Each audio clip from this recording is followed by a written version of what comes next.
What's up everyone, Anthony Anderson here, co-founder of Elite Resource Team, and in today's video I want to talk about the importance of multiple streams of income for your business. And by the end of the video, I'll tell you what this stack of checks has to do with how you're running your company. So when I was first getting into business, I was lucky enough to get introduced to a really good business mentor. And one of the first books he encouraged me to read was a book called Multiple Streams of Income by Robert Allen. And this book discussed the benefit of having multiple streams of income coming into your household rather than having just one stream of income. We have consulted over 1,000 financial advisors and insurance agents, and I'm so surprised on how many professionals don't take that same concept of having multiple streams of income and apply it to their business. Most businesses, when you look at your book of business, your clients, most financial advisors and insurance agents have 90+% of their revenue coming from one or two activities. Those could be selling annuities, that could be selling life insurance, it could be managing assets, it could be doing financial planning, whatever it is. But most advisors have almost all of their revenue coming from a few specific revenue generating activities.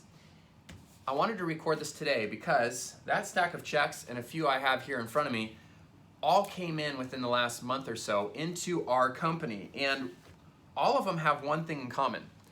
They're not related at all to the bread and butter of what we do. So this one right here, you can see made out to Elite Resource Team. How much is that for?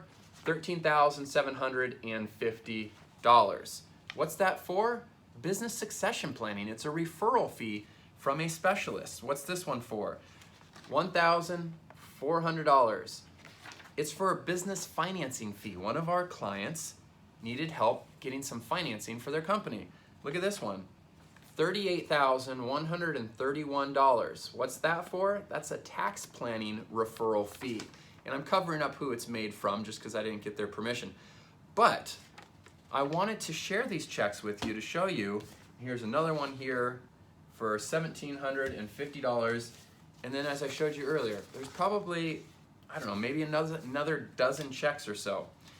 And some of them are business valuations. Some of them are cost segregation. That's what this one is here. This one is a merchant processing fee, right? So we get a referral fee from a merchant processing specialist. That means one of our clients needs to lower the credit card fee that they're being charged when they're charging their clients via credit card. R&D tax credits, business valuation, if I haven't said that already. Now, in full transparency, a lot of these checks came in from joint casework that we do with other advisors, other CPAs, so we'll turn around and share this revenue as well.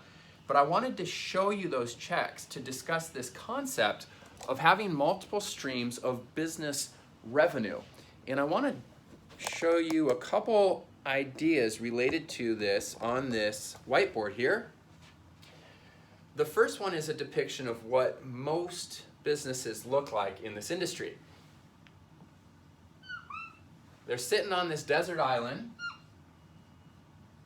Maybe they got a little palm tree over here. And guess where the food is coming from? One pipe.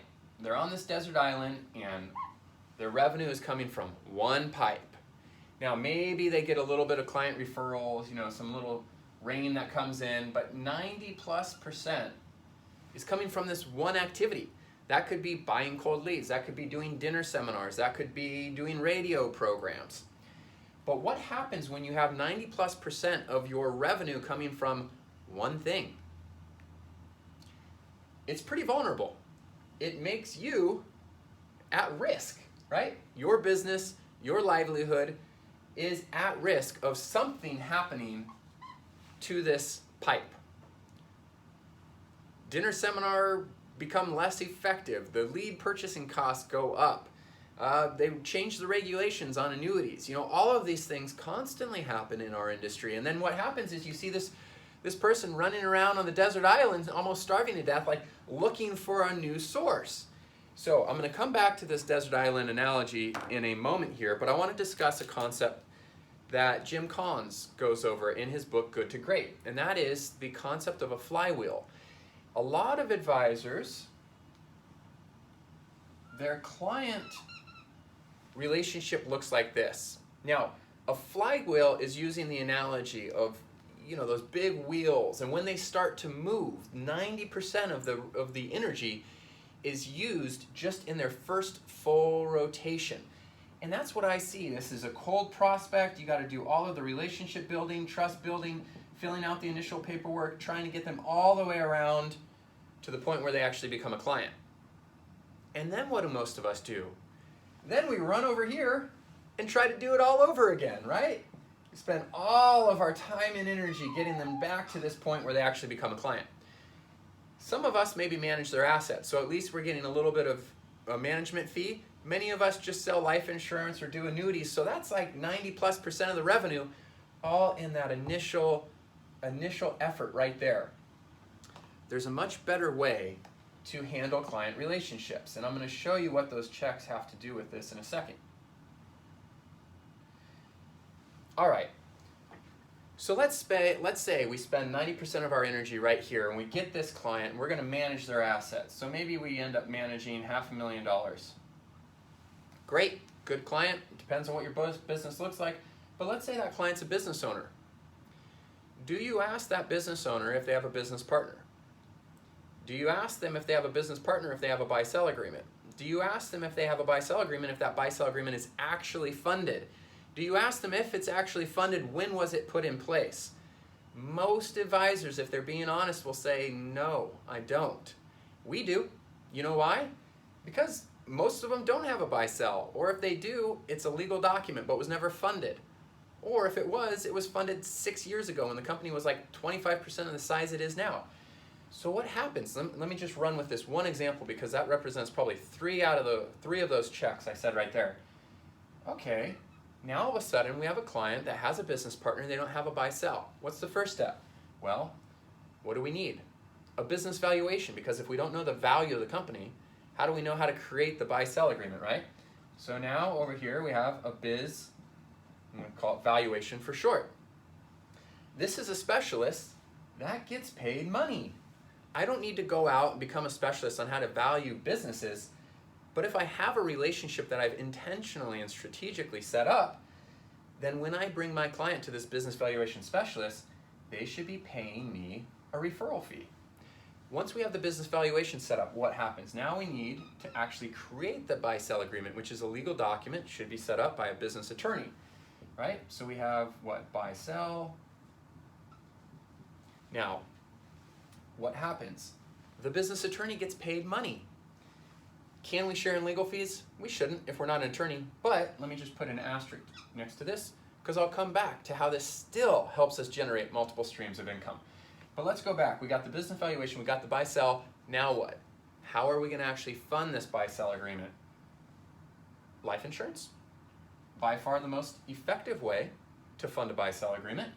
Oh, but not only is there one for your client, but they have a business partner that they own the business 50-50 with. So now we have your current client plus the new client, their business partner. So 2 more revenue generating activities. What else? We've got this individual, we're managing their assets, we've put in a buy-sell agreement, and they own some commercial real estate. Great, you heard me reference cost segregation. Has a cost seg study been done? If you're not familiar with what that is, it's just a study to accelerate the depreciation that somebody's capturing on their real estate. But the point is, when a cost seg study is done and put into place, there's also a fee being paid to this specialist, and therefore, I've negotiated a referral fee back to me as well. So every single problem that I'm solving for my clients ultimately is also representing a referral fee back to me. This could be merchant processing, as I mentioned over there. This could be R&D tax credits. You know, this should really go on and on, right? Until all of the client's problems are solved, all of their concerns are addressed, and they're in a much better financial landscape. So what is this model of establishing a flywheel in your financial services business end up doing to us on our little desert island? Well, it starts to represent some additional little pipes that are bringing some food to the island. Now, maybe they're small. Some of those checks aren't going to be enough to live off of, but they're still bringing food. Maybe it's the appetizer. right? You got another one over here, it's bringing lunch. So slowly over time, as you start establishing these relationships with all of these different specialists that your clients need, you're not becoming a jack of all trades. Again, I'm not suggesting you go out and you become an expert in all of these things. That's a waste of your time and your expertise. You have your core area of expertise. You set up partnerships or relationships using what we refer to as the team-based model. And some people refer to as a virtual family office, but it's the same concept. You set up all of these relationships that are important to who? To your clients, to getting the best end service, and now generating all of these additional little pipes coming to your desert island.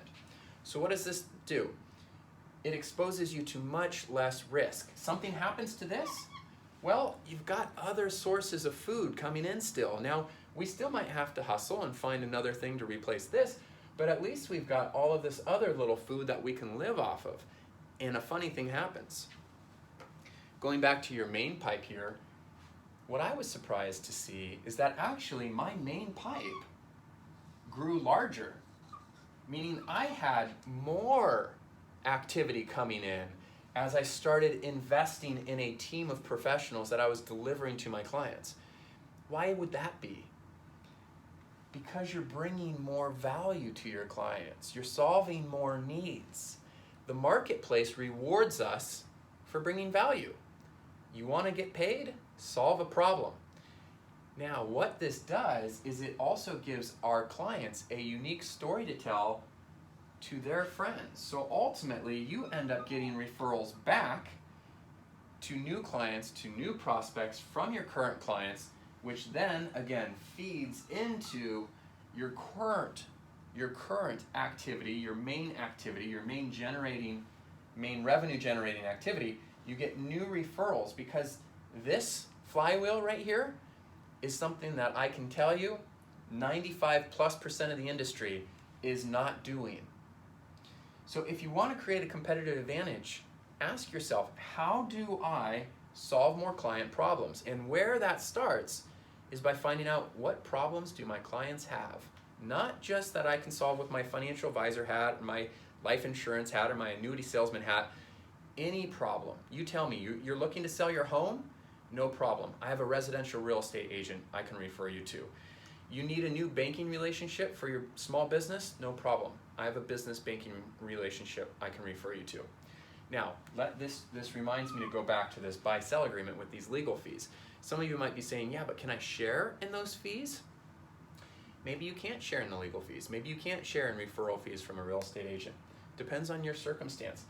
But whenever revenue is generated and you're bringing value to another professional, do you think it makes sense that we then ask them or plan a co-hosted client appreciation event? Why not? Of course it does. And guess who should pay? The attorney, right? We just generated the legal fees for them and we didn't collect any of it. So therefore, our client appreciation event, they should be picking up the bill for the venue, the food, and the alcohol, right? And because it's a joint client appreciation event, we're now getting introduced to more clients that our attorney is telling our team story to, which then adds another little flow of new clients to your main business pipe. And every new client that comes into your island then adds another flywheel into your business activity. So if I'm looking at my business, what would I rather have? Would I rather have, let's say, 50 relationships like this, right? 50 relationships where I'm working with a team of professionals to solve multiple of their problems? Or would I rather go out every single month and have to start back at zero and work my butt off to get all the way around to just get one client, and then go out and do this hundreds of times? That's exhausting. And you know what? The clients aren't served as well from it either. So I hope this concept of having multiple streams of business revenue is helpful. I'm curious if you relate to that analogy of being on an island and having one source of food coming in, and how nerve-wracking that can be at times, because I know I've felt that before. If you like this idea of working with a team of professionals, generating a flywheel of business revenue, of having multiple checks coming in every single week from different relationships, in addition to still providing our clients with our area of expertise, we just finished a 20-minute training video. I will post the link in the description here. I hope you find that helpful. Also, every single Friday, we are uploading new videos just like this one. If you find them interesting, be sure to subscribe to our channel and let us know what you think in the description as well. And lastly, be sure to like that video. Thanks so much, everyone. That's it for today.